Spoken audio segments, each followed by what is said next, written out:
Kundu is there? Yes, sir. Oh. So, good evening. Can you hear me, sir? Yeah, yes. I can hear you. Yes. Dr. Kundu, you are audible. Yeah. How are things? How are you? Yeah, I'm fine, sir. How are you? How are you, Kundu? Fine. Yeah. Great. I'm doing good. Great. Great to see you after a long time. Yeah. Yes, sir. Though virtually, but that's fine. That's fine. Okay, great. Oh, acha. Let me switch on my video. Eh,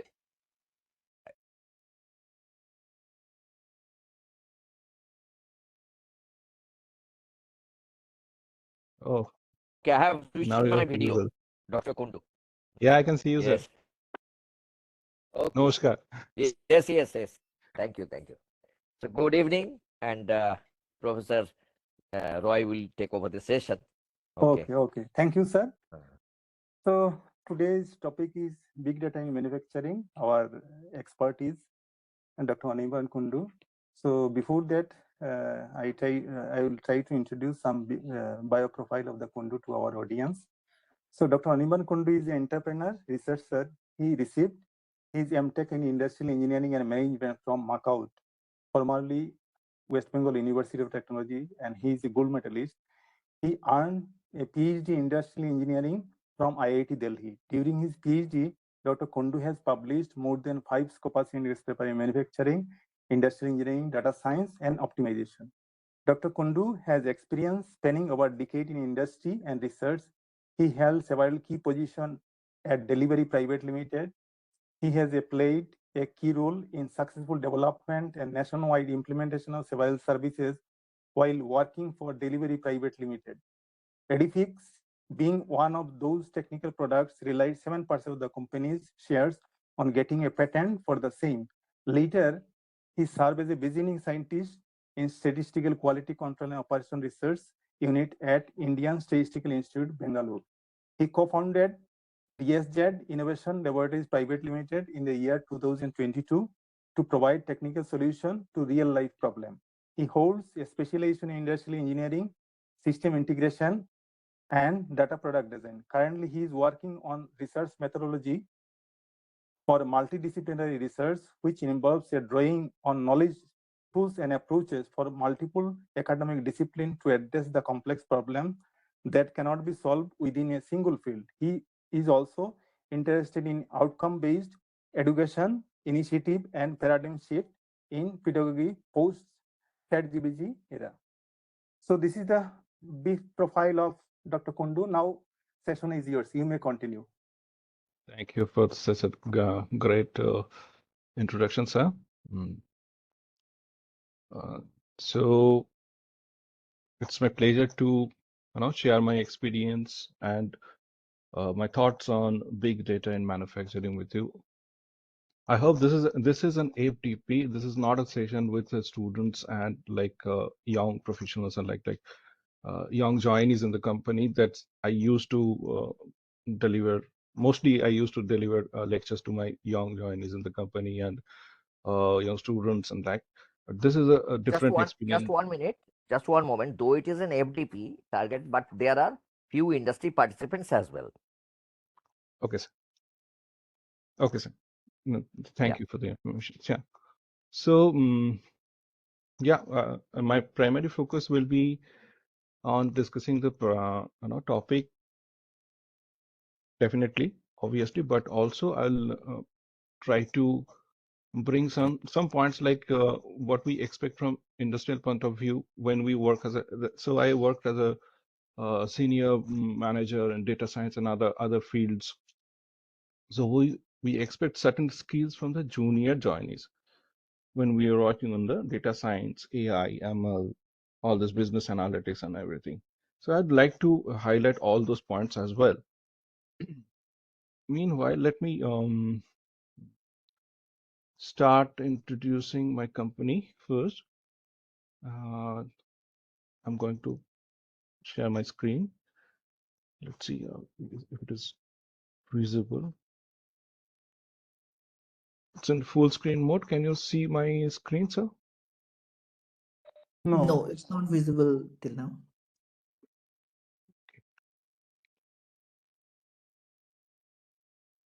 Share.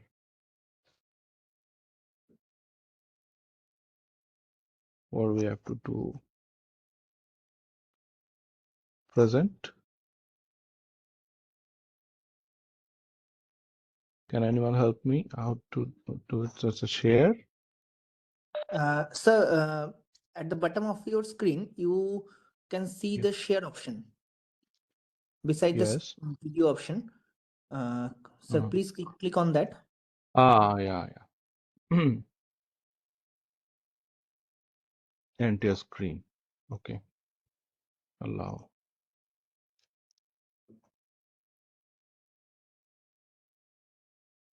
Now can you see my screen? Yes, sir. Now it's visible. Okay. So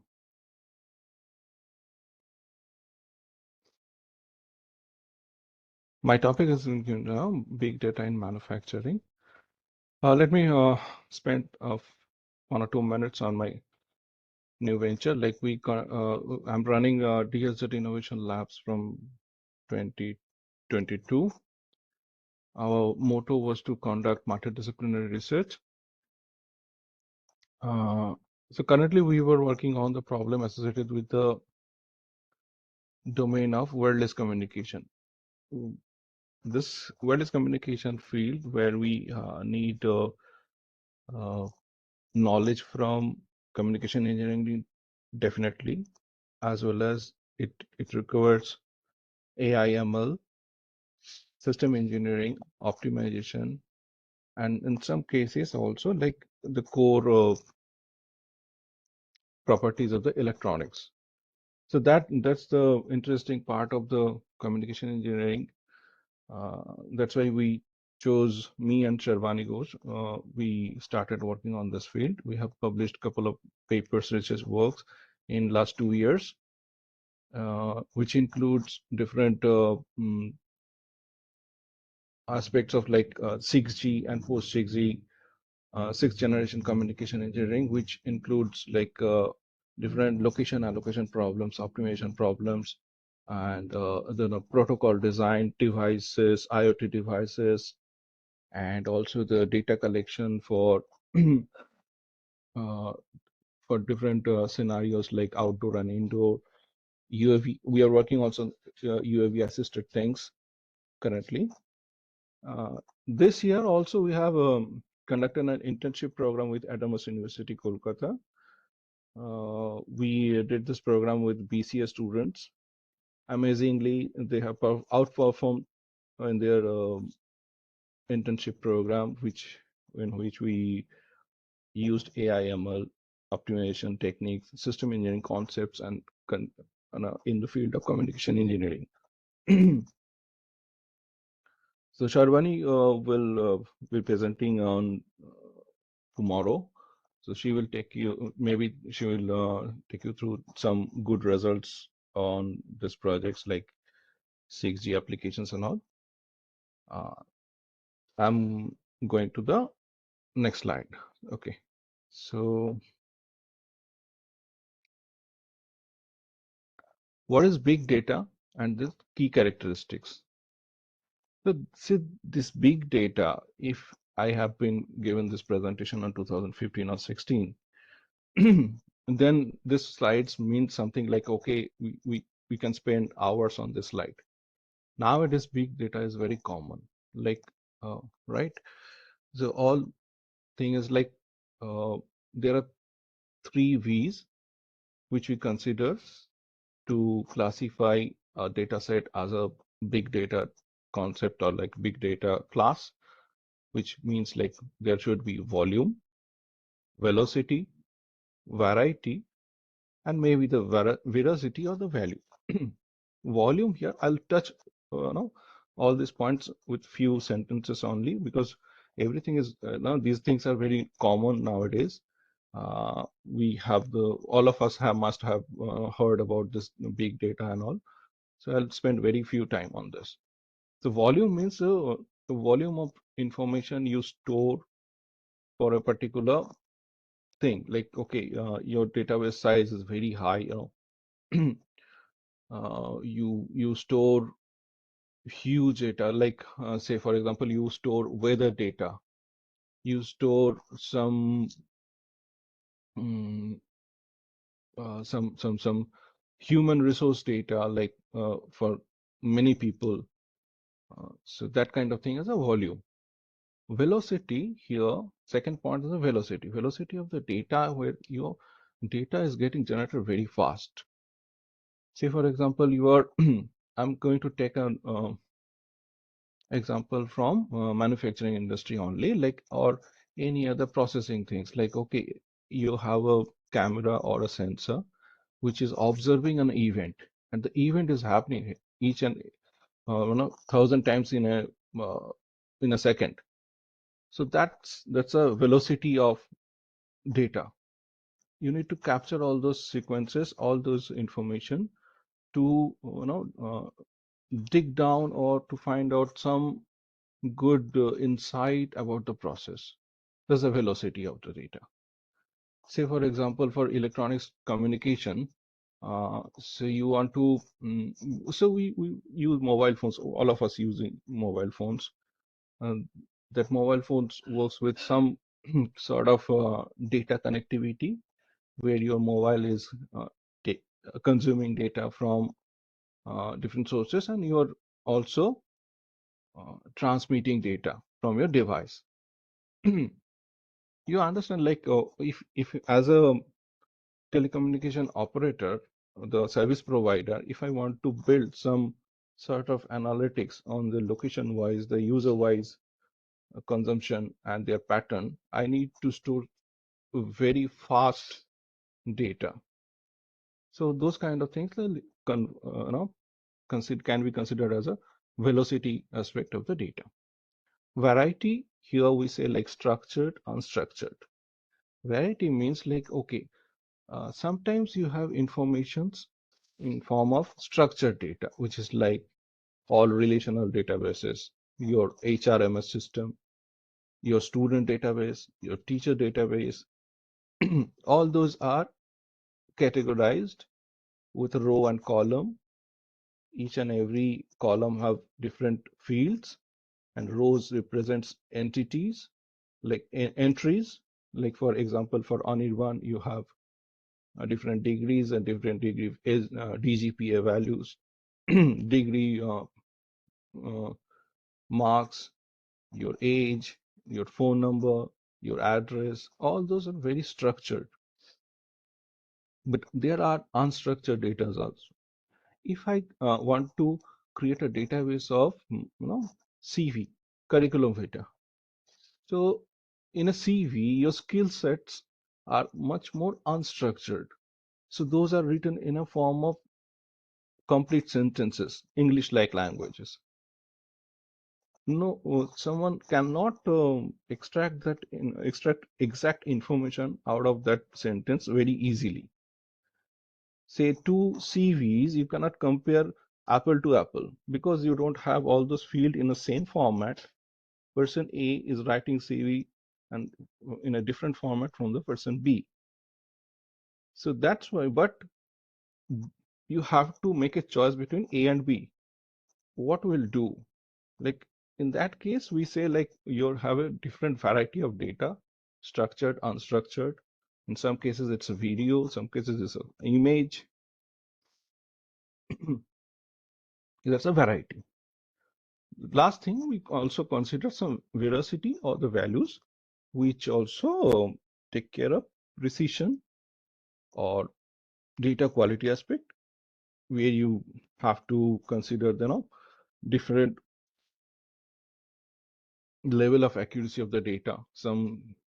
Sometimes we say like, okay, you have gold category data, like your all the data is very clean, all the fields have very good data entry. This thing happens in hospital management systems, where you have everything is written, every form, every fields are available. But there are cases where you load a feedback form. Most of the fields are optional. So you will not get data on that fields. Yeah, so that kind of information is also there. So we can classify those data as not as a gold category, maybe a silver or other lower category data. So this is a very short, like big data. Now I'm going to uh, discuss on the manufacturing system, because we have to understand how big data is going to play a role in manufacturing. Yesterday we had 2 sessions on cyber physical system and also on digital twin. So those who have attended the yesterday's sessions, you may have heard about the different data sources, how those things are getting generated in cyber physical systems, like through actuators and sensors. Those who have heard about supply chain management in Saurav's presentation, the facility hunting or the facility scouting problem.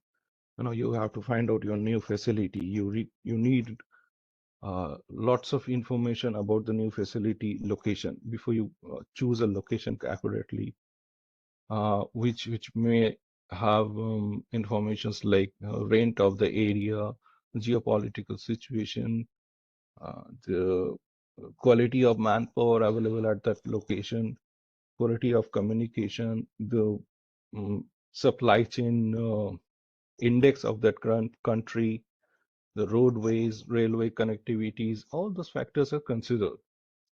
So I think in most of the cases, we have heard about the big data, data sources, all those terms in their presentation. My my job is here to link their presentation and more on the big data side only, because they have already covered the digital twin, how this data things happens and all. So I'll tell you more on the manufacturing systems, because Saurabh presented on the supply chain side more. So moving to the next slide on the manufacturing. So I'll present you the manufacturing as a component of the firm. Say, take from a business point of view. The firm is an entity, right? So say for example, traditionally, the firm's primary goal is to maximize profit. It's a business unit. You open a business to make profit. That's a primary goal traditionally. Like, okay, year by year you maximize your profit. Now it can also be growth, survival, sales, or revenue maximization in cases. Say for example, growth when you're expanding the size, the market share, sales. For example, when e-commerce introduced in India 10 years, 15 years back, they were not considering on the maximizing profit, because they were not making any profit at all, but they are expanding the size, city by city, pin code by pin code. So those kind of expansion was happening for last 10, 15 years. At some point after 15 years, they have started earning revenue. Survival, especially for the new firms like us. So we consider more on the survival aspect rather than maximizing profit. Where we start business with some new concepts, new technologies, new startup like us, where we solve small problems brick by brick and grow day by day, build your team, build your infrastructure, validate your problem. So those kind of things comes under the survival objectives or the goals. The sales and revenue maximization, where we are focusing on the selling as much as possible, because it's a standardized thing. Like, okay, you just keep pushing your products which are on shelf, it's available, you sell massively, reach out to the people, those things. Say for example, now let's consider maximizing profit is your primary goal. So the next question comes, how can you maximize the profit, right? So it has been tested and trial and tested, and different industries like The strategies to win business is what we call QCDI. Q stands for quality, where the strategy should be improve your quality. C stands for cost. Try to reduce the cost of the product as much as possible, because unit cost, if you able to reduce your unit cost, when you push your sales, you will get more benefit out of that, right? Reduce duration. Duration here we say like order fulfillment time.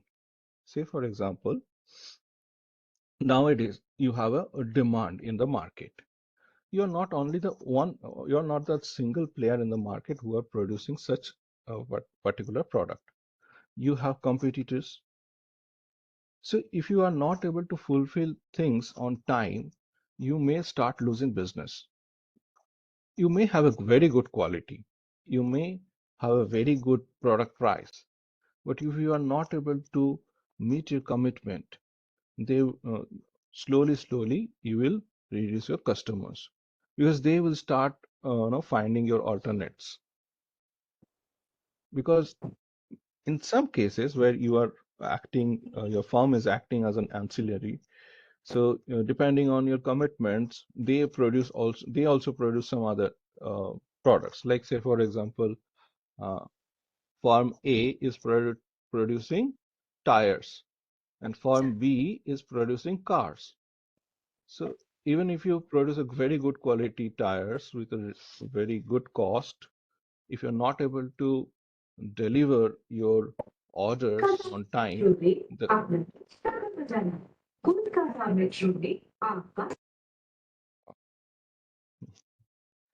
thank you, Kolkata Metro. So radio duration, you have to work on the duration of the product delivery. Otherwise, the firm B will not be able to manufacture their product, and the overall supply chain will be get delayed. This was the duration. Last one is the innovation.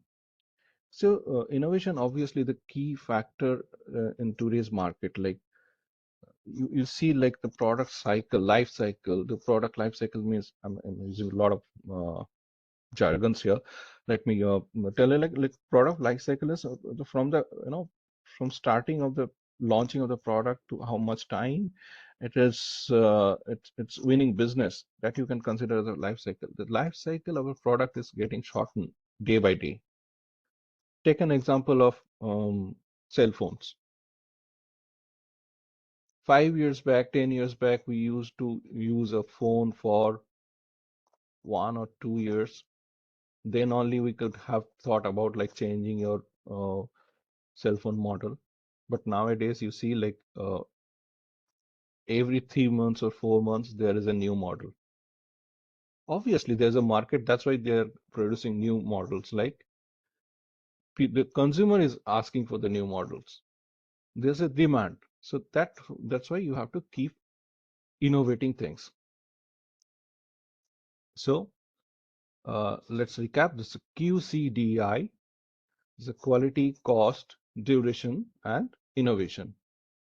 These 4 things will help us to win business. So from here onwards, whatever I will say, I'll validate my statement with respect to these metrics. Because if your initiative it's not winning business, then that's a problem for business entity.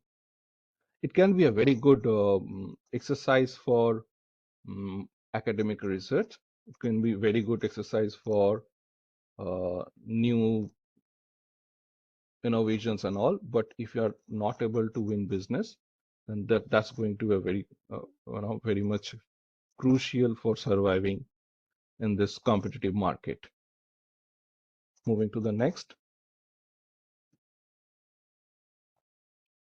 So just what is the manufacturing unit? This big data we understand, like okay, it's coming from everywhere, like your news channels, your weather data, your traffic data, and your movement, your cell phones. But what is manufacturing unit? Excuse me.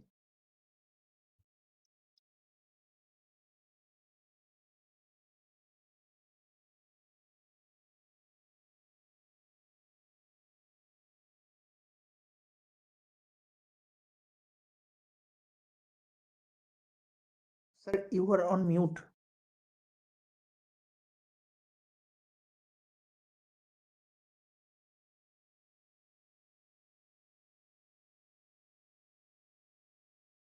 For the entire time.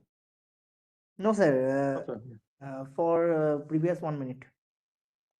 Oh, how it happened? I don't know. Let me. Now it is audible. Now it is okay. Okay.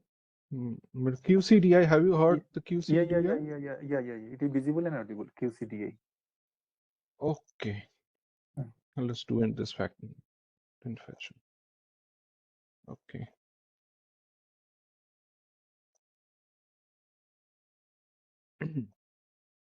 The manufacturing unit in a layman's language is it produces the product for a firm. Why this is important for a business unit?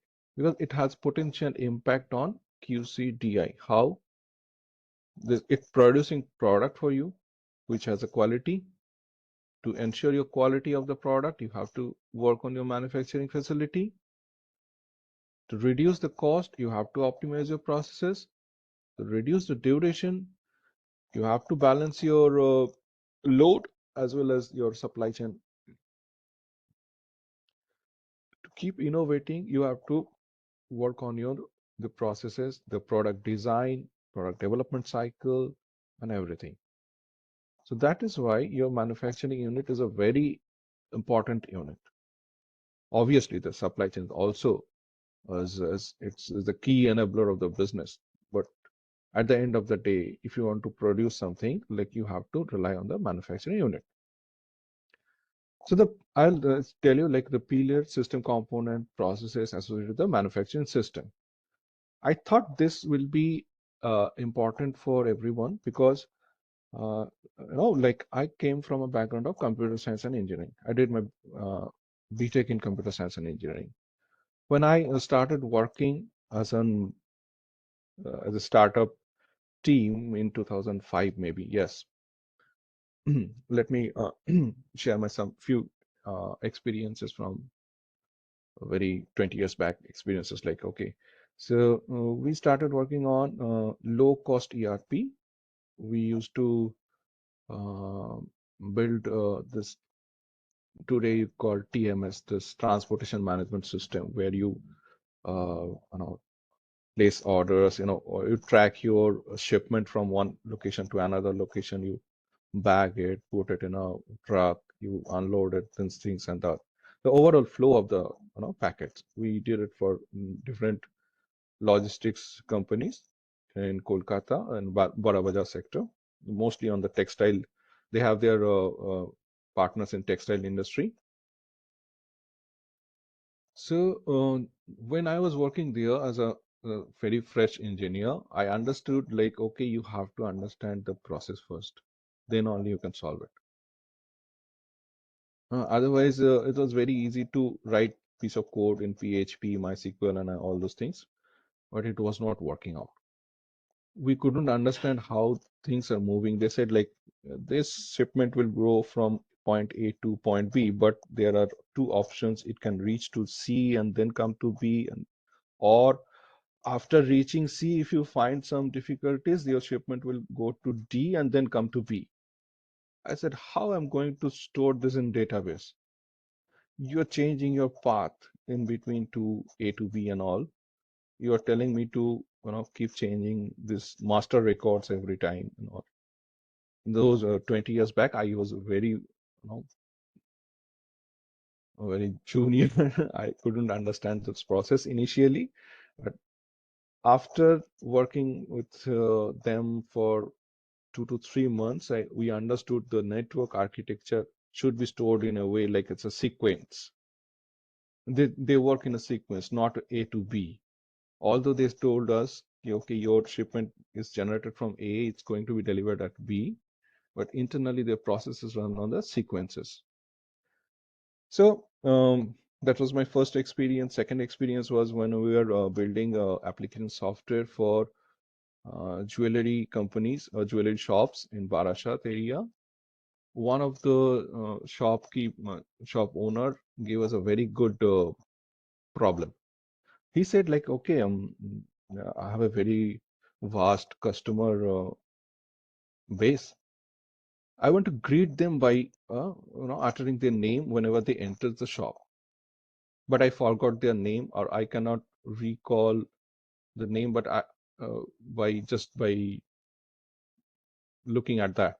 So his statement was like, can you build some solution or software where whenever the customer comes in, I'll open that software and search some pictures and find out his detail or her detail, and I'll start a conversation, and slowly I will explore his historical purchase pattern so that I can engage her in a better way.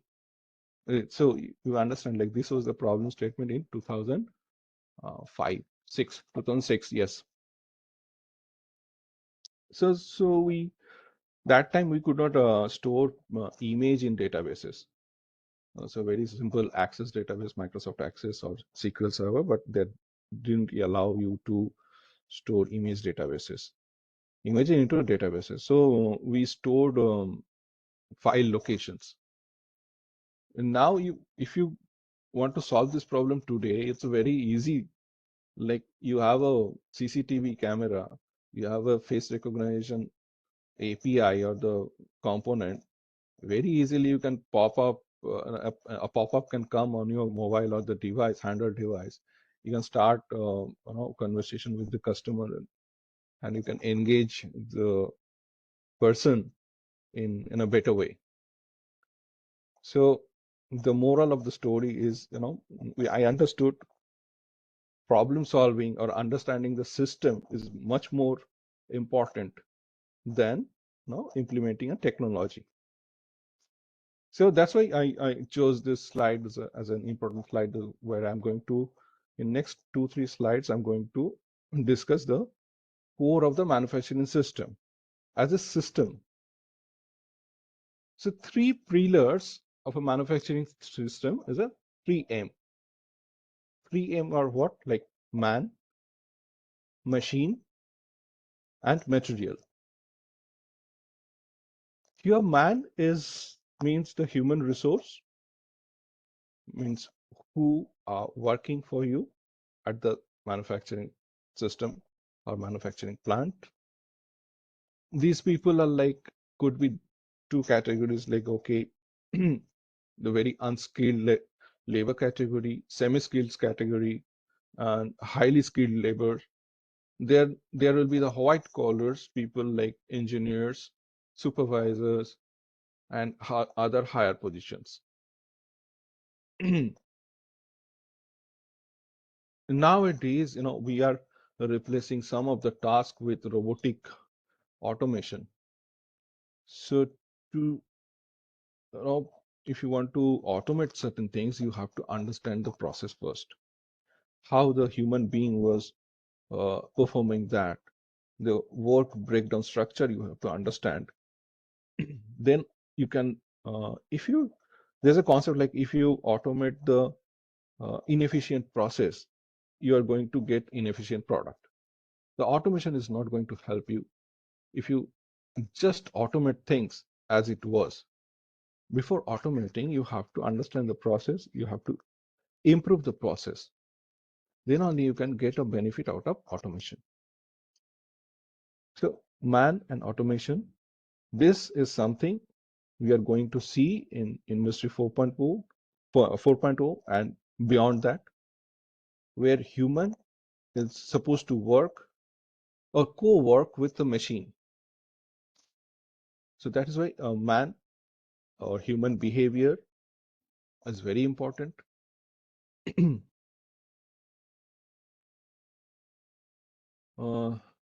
let me say some more words on the human behavior in terms of managing or working at the workstation.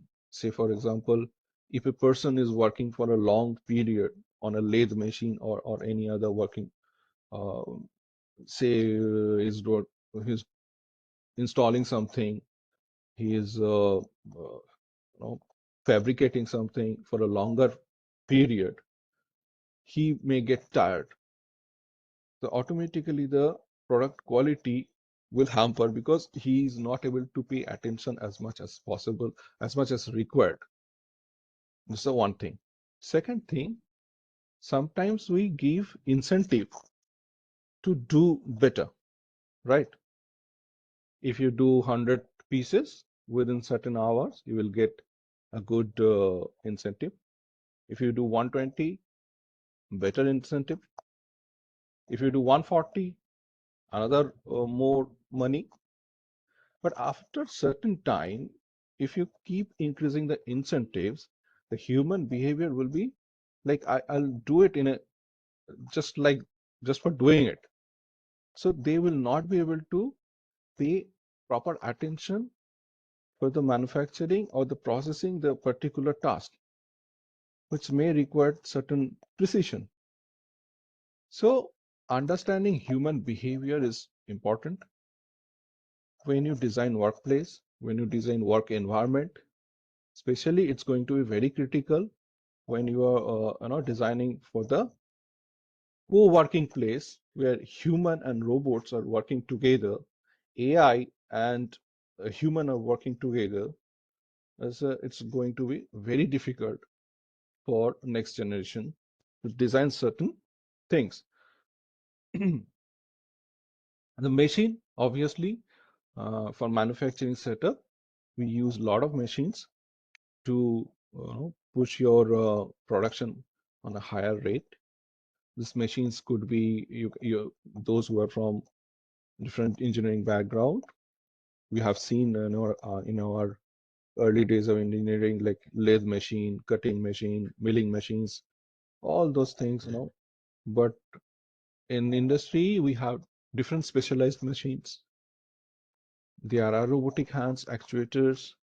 There are robotic welding machines, which is actually performing the task. What task? Mostly the repetitive task, mostly the hazardous task, right?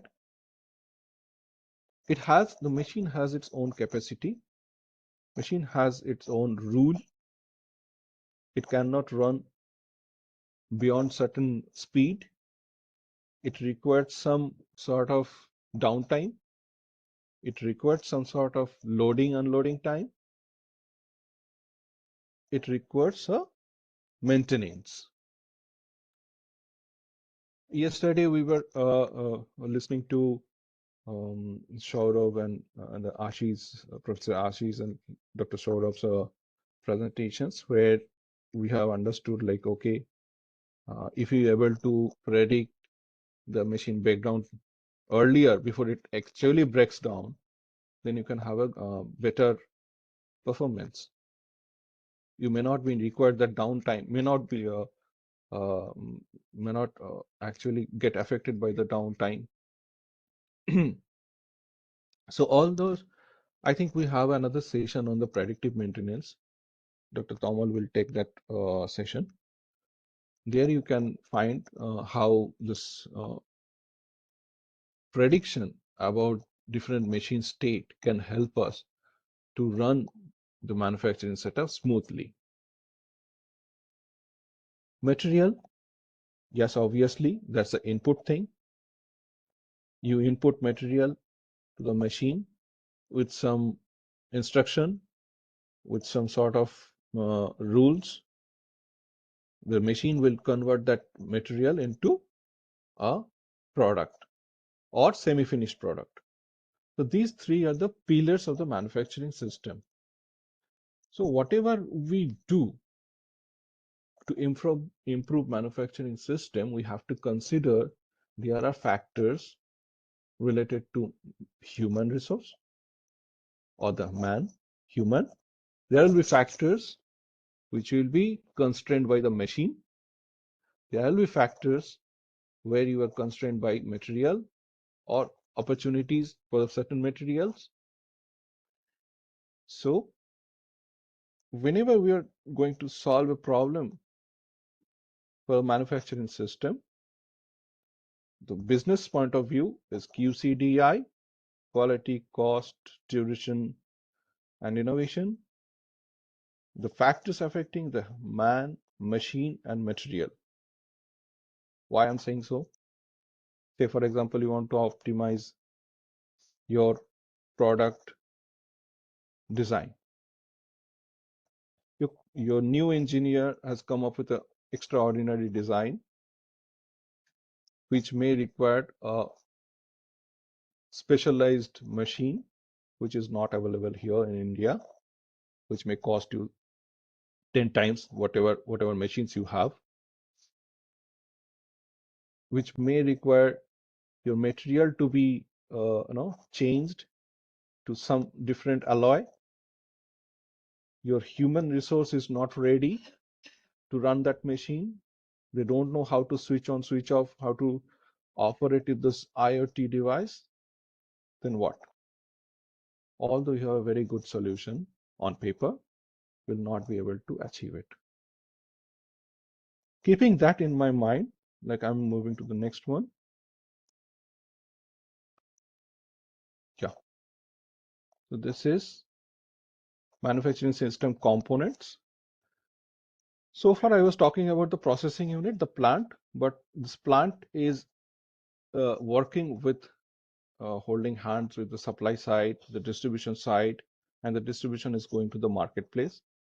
Some processes or task, we get it done from the outsourced processing unit or ancillary in industry. This is very basic concept of the manufacturing system. Why it is required? Because your processing, your plant is getting affected by the supply.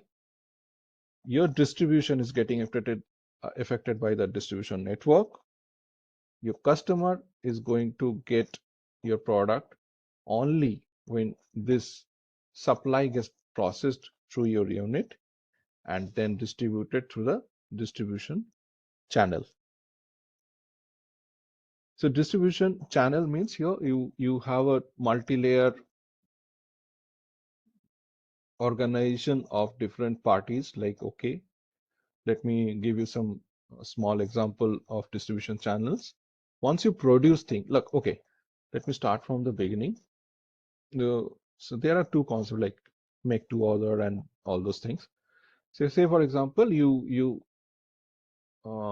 take supply from the suppliers, which have obviously for a particular product, you have to have a supplier base. From those suppliers, you take orders. So you take material, component, and other things from the supplier. You process it here, or you give some process it to the outsourced processing unit. They will work on it and give you back the semi-finished component. Then you feed those component into your final product, send it to the distribution channel. There are warehouses, there are distributors, there are retailers who will take it to the consumer. This is how this actually interconnected. So we call this a supply chain. Saurabh has given a very good perspective of supply chain yesterday. So I'll say like there are two supply chains I can see, like internal supply chain and the external supply chain. Internal supply chain is, which is I call like it is the movement of the material or semi-finished goods or finished goods inside the manufacturing plant. All these things, it's required, human intervention, maybe automation, and this machines or other supporting equipments and everything. For external supply chain, you understand like, okay, you have a supplier base which is not controlled by you. Maybe you have very good contract or very good communication between some strategic partners, but rest of the things are on a network or on a contractual basis, on a rate contract or product contract, that kind of thing. This supply has its inbuilt failure modes, inbuilt probability of fulfilling your orders. So whenever you plan to produce something, you have to take account of all those variabilities, all those probabilities. Say, for example, you want to produce some 1,000 units today, which requires 2,000 components, certain X component from a particular supplier. And the supplier is not able to produce 2,000 components by the end of the day, then your production will be stalled. There you need a policy for inventory, how much you want to keep your inventory, and all those things will happen. So slowly you understand that this small manufacturing unit is becoming more complex processes. One depends on the another. The other one depends on the tier 2 or tier 3 suppliers. So it means like, okay, supplier or the original equipment manufacturers. That's how the system gets more complex. When you want to crack this complex system by analytics, you need to have many sources of data. Not only your facility data, you have to have a location-wise data. You have to have weather conditions data. You have to have political news and all those strike information and all, right? To predict whether your supplier will be able to supply it or not. This is a very basic thing. Like, okay, then once you have your supplies ready at the manufacturing plant, what you are going to do? You are going to produce it. Very simple. You load it to the machine. The machine will work as per your instruction, and you will get the outcome, the semi-finished product or something. But once the semi-finished product is ready, you have to move it from one workstation to the another workstations. Those who are not from the manufacturing background, let me take an example of doing any admission process in academia, in our institutes. The students will come with their document. The document verification will be happen at one place. Then they will go to other table where they will submit their certain information, or they will be given certain other forms. Then they will go to the cash deposit position, the workstation. There they will deposit their fees and required checks or whatever the mode it is. Then finally, the student will come to a window where they will get their joining kit. This is a very common movement.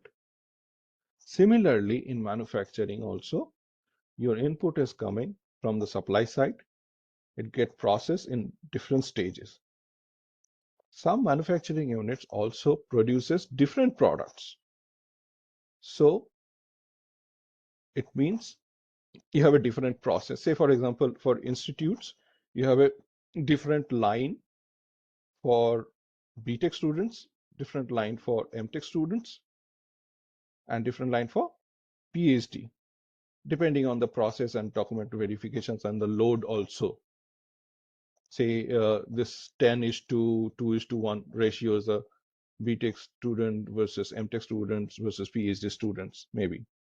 So you need different workstations for that. Similarly, in manufacturing unit also, you have different line of production, which require different machine setup, different conveyor belts, different loading, unloading points. Then only you will get the finished product. Here there was a outsourced processing unit where, Sometimes manufacturing units offload its standard processes to the ancillary industry to get the job done.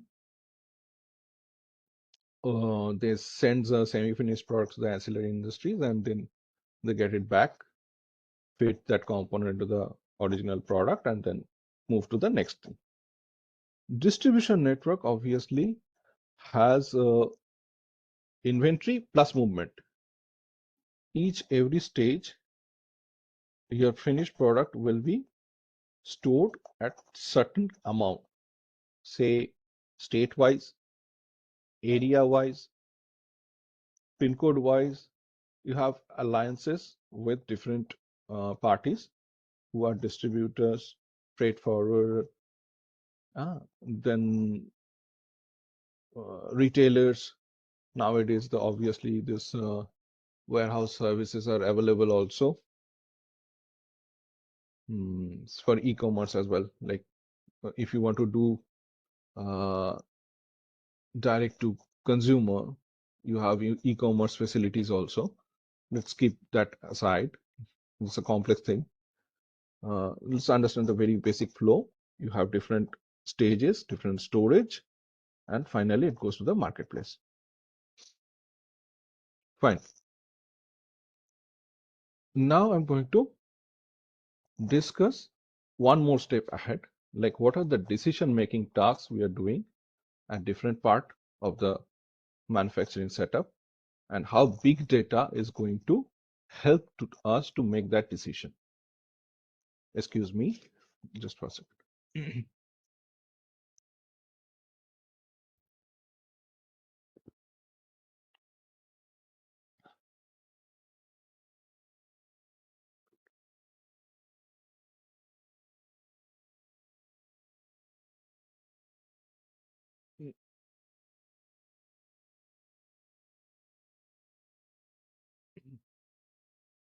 Let's consider the manufacturing plant itself. So when you want to start manufacturing, the first thing you have to find out a facility where you will put your plant. What is the question? What should be the facility location? Facility here means the plant. How much quantity of the product I will produce from that location? Say I have a demand of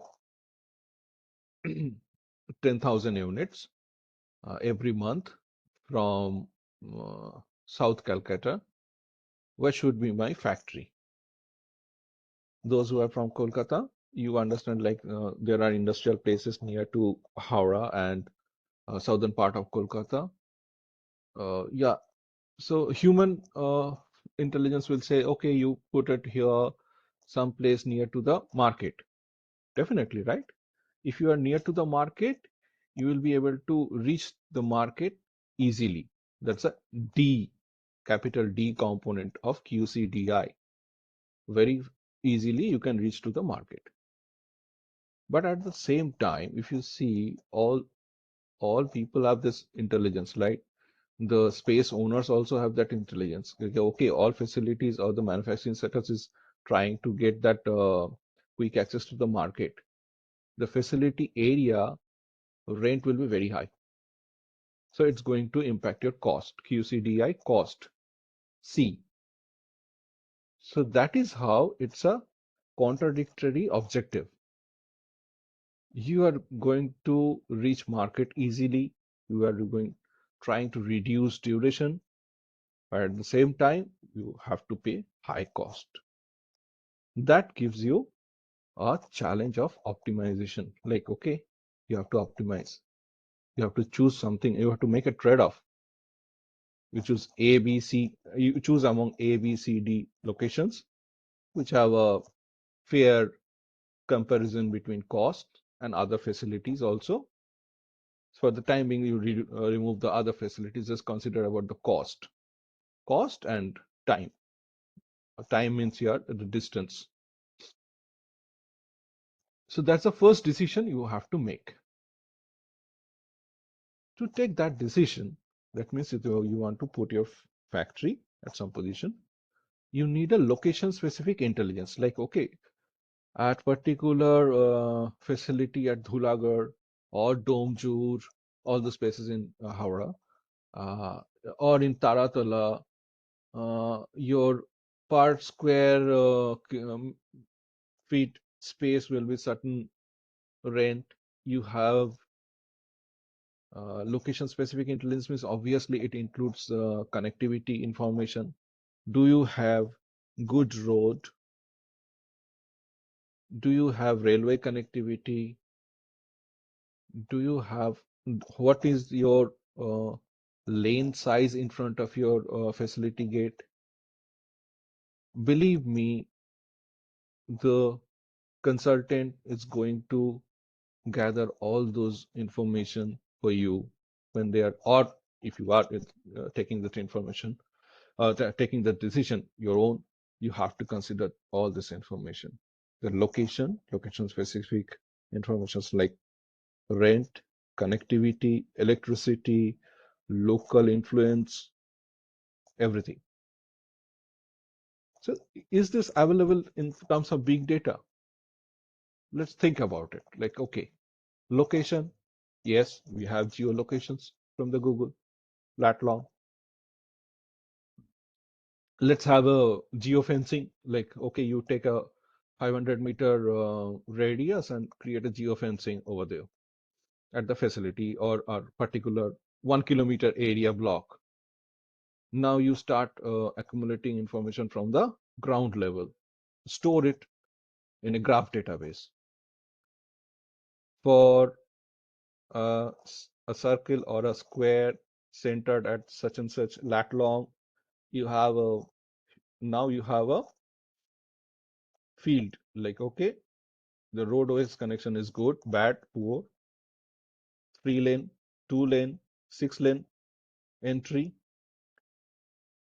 street condition, good, bad, poor, rent XYZ, credit limit XYZ, other industries around, yes, no, political influence, yes, no, or 0 to 5. How so there's also like, do you have access to the human resources? Like, okay, people are willing to or able to, people will be able to come to your factory on a regular basis.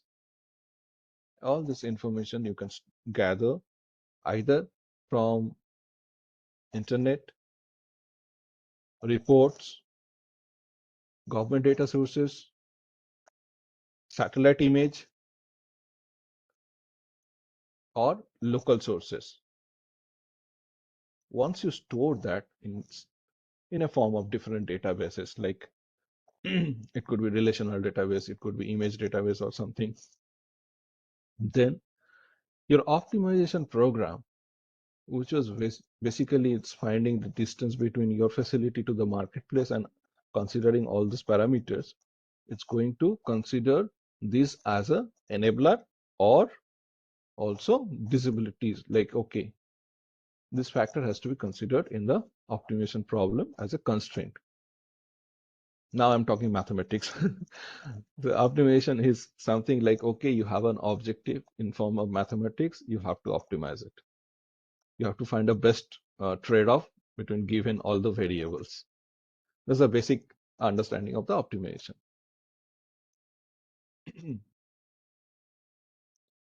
There are cases I have encountered where you have very good lane in front of your facility, but there is no cut, cut between the two lanes, like up and down lane for next 10 kilometer.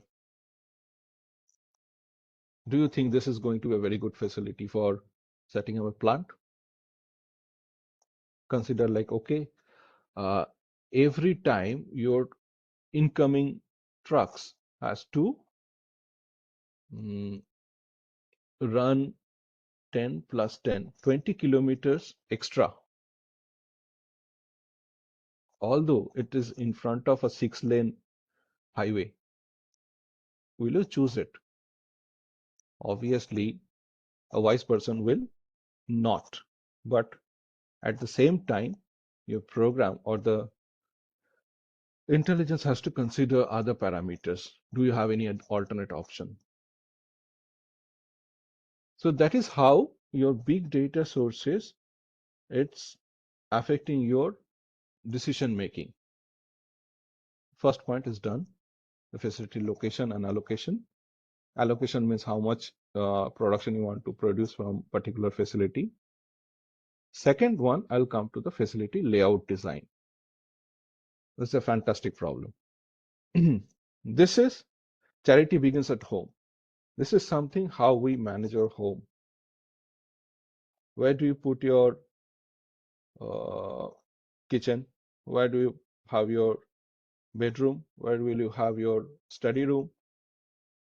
We all understand this. Like, okay, we live in apartments and most of the cases. So whenever we go to purchase a new apartment, new facility, whether it's a 3 BHK, 2 BHK, or more than that, luxurious one, you obviously ask people like, okay, show me your layout. So they will take you through your layout. Okay, so you have 3 bedrooms. They're connected with the balcony. They have their own benefits. The east-facing balcony, the north-facing or south-facing balconies, the green views. Your kitchen will be spacious. There will be no noise at your study. There will be a very big living room where you can relax. This thing also happens in facility design for manufacturing plant. You need to have proper spacing, arrangements, sequences to accommodate human intervention. Like, okay, human people are working there, robots are there, you have machineries which may cause some damage to the adjacent machines also. So when we design facility layout, the data sources mainly your process flow, production process flow, your workstation design rules, storage design rules.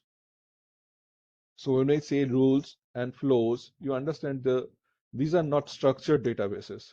This is something unstructured, right? This is not a key and like values. No, this is something rules. Risk factors, risk hazard rules and all. Human motion intelligence, like, okay, how a person can move between two workstation. Very simple example, you move from kitchen to dining space to washroom, and different motions has to be considered. A bad design of home will tire you. Like, you will not be able to concentrate anywhere. Each task will take 10 times time. Similarly, for the facility layout of the manufacturing plants also get hampered by a bad design. Big data sources, like, okay, this machine design, their floor plan, the top views, the plans, the human motion, like traces inside also. Like, as I said, the location of the lat long of the facility, here inside the facility, how human can move from aisle to aisle, that's also can be considered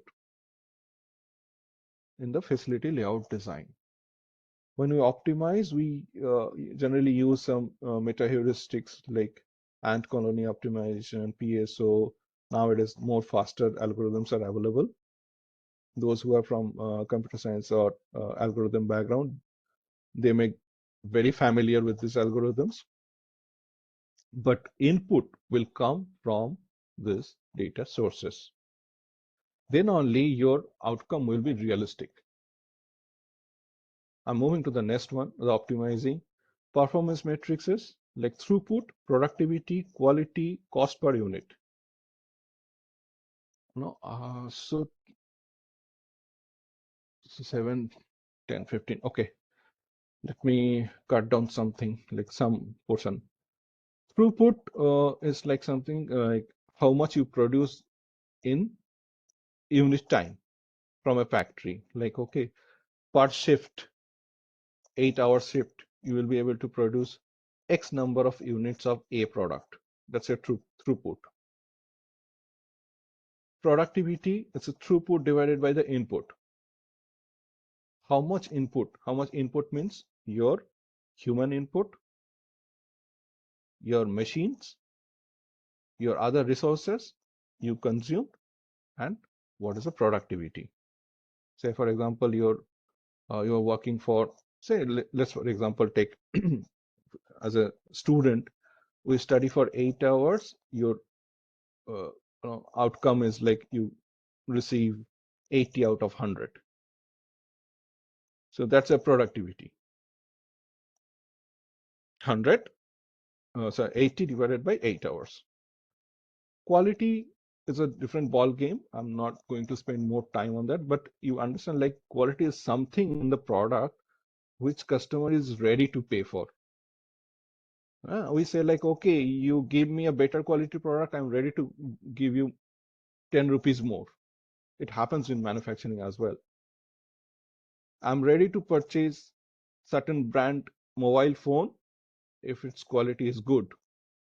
Quality have different properties also, like durability, manufacturability, reliability. Consider your mobile phone, you will understand what I'm saying. Like, okay, your battery life is good, your speed is very good, your display is different. All those are quality parameters.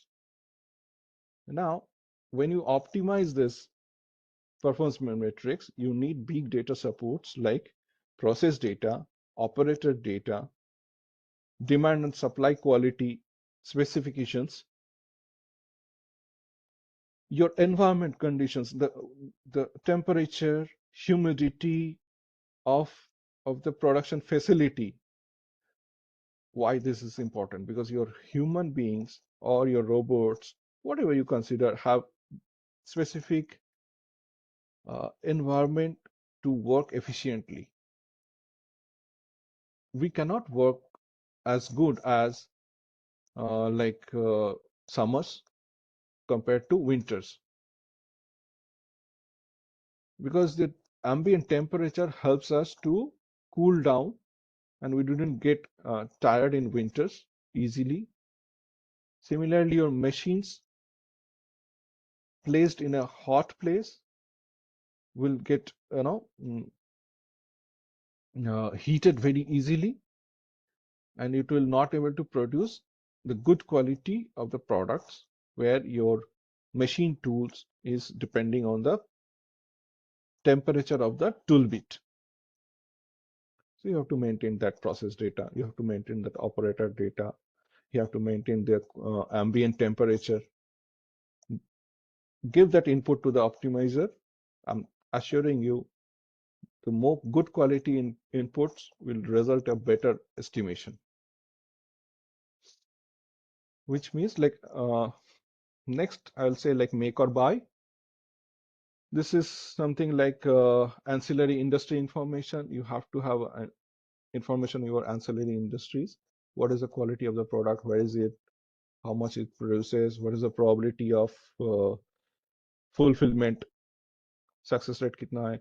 How much is it's able to give you support? All this information has to be there when you take a decision. Okay, I'm going to outsource this part of job, or whether should I do it at my facility. Moving to the human resources, hiring process, it's definitely required human resource intelligence, where you cannot have only the CVs, but the CV, your CV is a very unstructured data. All this data has to be converted into some sort of structured data, semantic data, so that you can consume it when it is required. The skill levels, The tools, techniques they know, the degrees they have, all this information. I hope in future all the rise of vector database. It's a new concept. I'm also not fully aware of the nitty-gritty of the concept, but yeah, I understand that vector database will convert all this information into a mathematical array, like numbers array, where you can easily compare two entities or two form of the data. So one is in text, one is in picture. So you can compare these two in a single platform. I hope those information will be very much helpful for product quality, customer feedback, processing all the customer feedbacks in terms of videos, images, text, hiring process, product surface detections, and all finishing. All this stuff will be get benefited out of those that technological improvement in the database side. As you know, we are approaching 7:30, so I'll finish as much as possible quickly. Supply side, you have supplier selection, order allocation. Obviously, you have to select suppliers based on the location specific intelligence. Again, you choose your locations wisely, but at the same time, you have to consider the supplier capacity, their quality, the cost. All this information has to be put some way. So you understand, like big data, variety of the data you are taking as an input for when you are making decision of the supplier selection. Contract data. Your contract data is very unstructured. Text, rules. How can you convert that into number for an optimization process? Think about it. The solutions are available, obviously, in terms of research papers. I'm not the first one who's uttering this problem, but it's very great to think about all this problem, and maybe you will find a better solution. Moving to the next one, the order allocation, how much order you want to allocate to the particular supplier. Supply forecast, quality, quantity, and timeliness. Forecast means, you want to have an idea, okay, I have given 100 unit order, when I'm going to receive it. They have committed me on yesterday that, okay, they are going to give me tomorrow or day after tomorrow, but my intelligence, my gut feels it's saying they'll not be able to make it because there is a heavy rainfall in that particular area where the supplier is. So that gut feeling is with it's your feeling, right? Your system or the business doesn't know that. Like if you join other company tomorrow, your business entity will not be able to process this. They will not be able to make a good decision. So all these things we say, like, okay, when you automate things, try to mimic the system, try to understand the decision maker's choice. Big data, through big data, we should try to capture all those nitty-gritties. I'm not going in detail of predict supply risk, design risk mitigation strategies. Obviously, it requires similar inputs like location-wise, quality, its relation, your contract data, all those things has to be stored in some format. Distribution channel, similarly for network optimization, the location allocation problem, predict risk and failure modes, design risk, risk mitigation strategy, where you have to think about, like, okay, do we have to have different supply chains or different supply chain providers? Where should we keep the inventory? Who are the good freight forwarders? Who are the good 3PL in my area, right? This is distribution side. Demand forecasting is very well known. Like you need to forecast your demand. So you plan entire thing, like, okay, how much you have to produce, to how much you have to produce certain amount, how much you have to acquire, how much you have to have human power, machine, material, everything. So a very small failure in demand forecast will cost you a lot. That's called something like bullwhip effect in supply chain terms. Those who are from supply chain background, they understand it's very well. For those who are not aware of this thing, like, okay, it's like you make mistake of very minute mistake in forecasting, like on second decimal point. That can cause a huge impact on the supply side gradually, because on the demand side,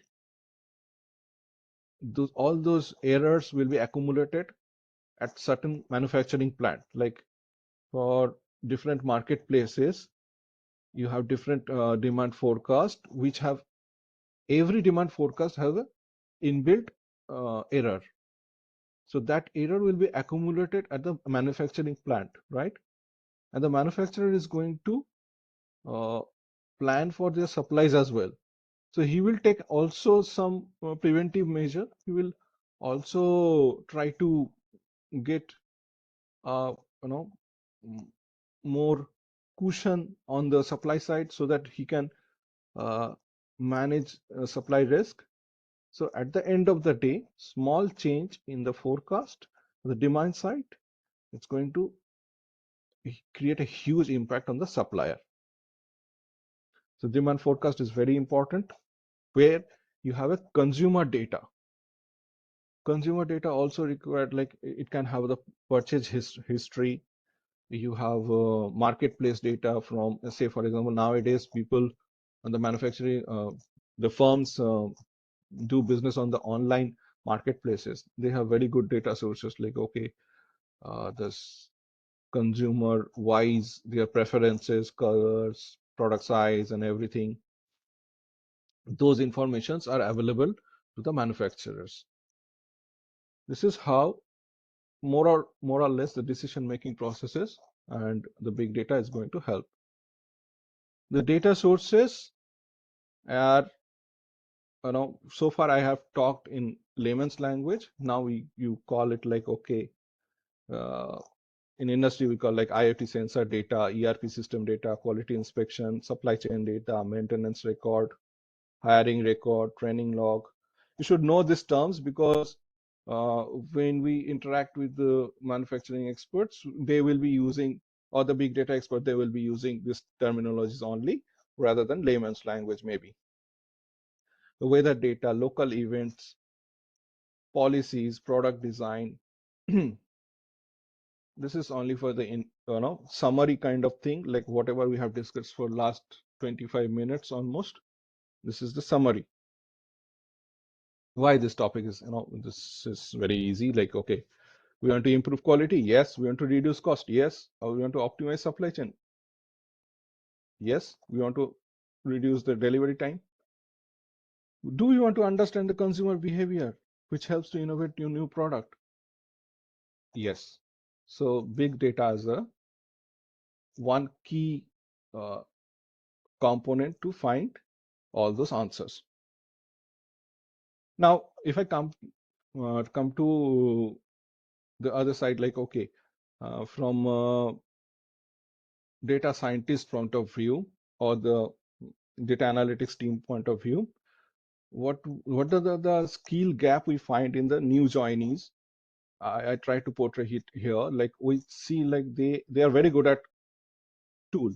They know AWS services, they know Google Cloud services, they understand Hadoop, they understand Apache. But the problem is that they don't understand the problem solving attitude. Like, once they heard about some problem in the meeting, they will automatically, obviously in the next 5 minutes, they'll start writing code on the Python to extract data, do something, some SQL and all. They have very little understanding of the problem or the scope of the this particular data-driven problem solving. So that's the one thing we find missing in new joinees. They don't have very little knowledge about the business impact, the ROI. So whenever you have given a task, you need to understand what will be the impact on business. If you do some fancy analysis with lots of graphs, lots of visualization, but at the end of the day, it's not going to impact QCDI. It's very difficult to it's very difficult to earn good what do we say, like incentive at the end of the year. So that part is missing. They don't know how to ask this question. Ki, okay, I have been given a task. Don't try to ask question your manager. Don't try to ask your mentor. Ki, what will be the business impact? If I am able to crack with certain accuracy of the data, what will be the business impact? What problem you are trying to solve? It happens a lot of time. Like if you, as a mentor, I've seen, like if I able to portray the problem correctly, they come up with some very good solution which we would have not thought about. The very simple solution, effective solutions. But unfortunately, they don't ask us. Also, the senior guys, we don't bother to give them every visibility. That's a very pity. Understanding the consumer's need. Consumer needs mean here the consumers are not the end consumer. Also, whoever is giving you the task, you need to understand what they are trying to figure out. You come up with a good dashboard, but the person was looking for structured data so that he can crunch easily, tally with some other report. Those things are missing. So it's my request to all faculty members present here. Please try to address these qualities in in our students, like to improve them, help them to improve problem solving attitude, understanding business impacts, teach them to ask question. Moving to the next one, as I'm approaching the end of the session, like evaluating the scope of big data initiative. This is very important. Whenever you have this kind of like, okay, some CXO level person is coming to you and says like, okay, hey, you have earned a degree in computer science or certain very good algorithm. Can we do some big data? It happens always, like, okay, some very senior person visits some conferences and come back to you and says like, okay, I have heard about these jargons. Can we do it for our company? So before you jump, say yes. Emotionally, you say yes, very excited. Okay, yes, I want to do this. This is what is a current skills everybody is looking for. Karte hain isko. Yeah, we'll do it. Don't do it, please. Hold a second. You have to go through a process. Please go through this process. Understand what is required. Understand what is the main purpose of this. If your mentor or if the consumer of the data or the consumer of the big data initiatives is not able to articulate the need, then there is a problem. What will happen? You spend your hours, money, and you will not be able to produce what is required. Who is going to pay for this? Ultimately, at the time of evaluation, people will ask you, you have done this much expenditure for the company. What is the outcome? You have no answer. Next question is, what will be the economic value addition? Obviously, clearly mention the each metric. Third thing is the data-driven decision behind the initiative. We have to frame the hypothesis. If we do X amount of transaction with Y, you are going to get benefited by Z. That's my hunch. That's a senior person's hunch. Is this backed with the data-driven decision? That means, do you have any traces in the data? Although the decision maker or the senior person may initiate the process, but it's your duty to portray all this nitty-gritty to the person so that he can take a informed decision. That's your duty as a data scientist or the analytics team member. Sometimes you also need to check the process maturity, because your in a manufacturing setup, we have a flexible manufacturing setup. You change your layout, your group technologies and all. So whether your processes are mature or not enough to start capturing data, that we have to take account. In the problem solving technique, I'll suggest some of the tool that we should start giving input on the start students giving input on these topics, like root cause analysis. This is very much needed, but very few students can do that. Very few students understand how to do root cause analysis. We spent months to build that insight. Okay, you have given a problem, you have to understand, okay, your data accuracy is off. You have to do root cause analysis. You have to find why. This is why analysis, the 5 whys, which says like, okay, if you repeatedly ask why on the answers, you should reach to the root cause of the problem. We use it for the evaluation also. So for the previous one, the initiatives, if 5 whys is not leading to any benefit of the business metric. So Kundu, sorry for the interruption, just 2 minutes. Yes, I'm wrapping up. Okay. So this is something like, okay, 5 whys, like it says, like if you're not able to reach to the any business metric, then this is something you should not attempt. Fishbone diagram is another Japanese technique, like Ishikawa diagram also. It's very much used in quality control. I suggest I'll request my fellow teachers, academicians, please teach your students this kind of tool like fishbone diagram, why analysis. It actually helps them to crack the problem into small part and focus on the actually problem centered. So there are 80-20 rules also. I'm not going into that deep dive in this particular area. But the causal loop diagrams are like, okay, this is something like one variable is either reinforcing or balancing other variables. You need to understand this, because when you solve problem as an analytics person, you need to understand what are the variables I should capture. If you miss some variables which is affecting positively or the negatively, the counterpart, the optimization guy. Kundu, sorry for the interaction. Time is already finished at the just finished. Yeah. No, it's okay. It's okay. But yeah, Dr. Kundu, are you there? Yes. So I believe this is the last slide. Yes, sir. So we have taken the extract out of this.